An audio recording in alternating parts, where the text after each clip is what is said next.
For months now, we've been reporting on businesses leaving St. Louis, but one company is bucking the trend this morning. Our Travis Cummings joins us now live with why Outfront Media is back after 5 decades. And Travis, this has to be good news, not just for them to come downtown, but other downtown businesses as well. Oh yeah, Randy, good morning to you. You can't miss them. We're here at 64 in Jefferson, and right behind me is an advertisement for St. Louis Public Schools. It is one of Outfront's most popular billboards, the Bulletin, about 14 feet tall by 48 feet long. The company tells me it's back to simply highlight and be a part of all the cool things happening in St. Louis, the sports, the food, the trails, the light rail. They're glad to be bringing these big ideas back to their original home. Our job is to make people, places, and businesses grow.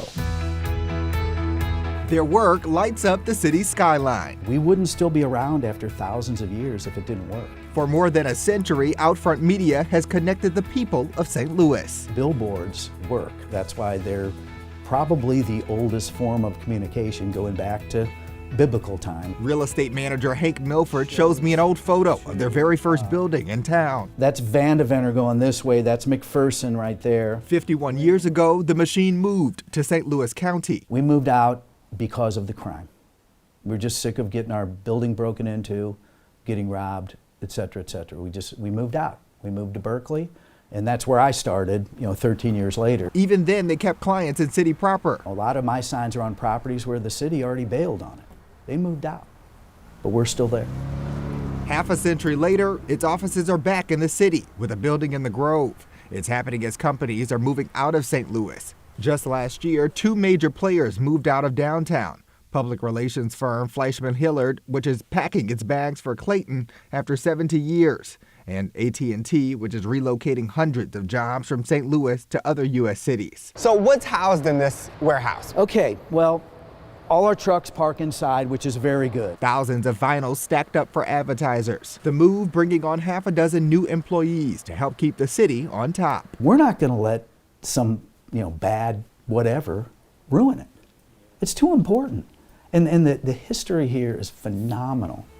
And it's not a history of everything's perfect. From wallscapes to digital, the business has changed. 1986, 87, we had about 1,500 in the city of St. Louis alone.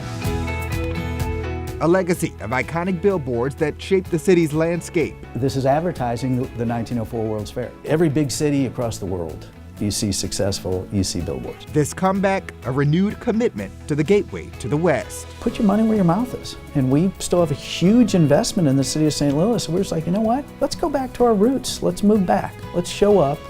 Let's be there.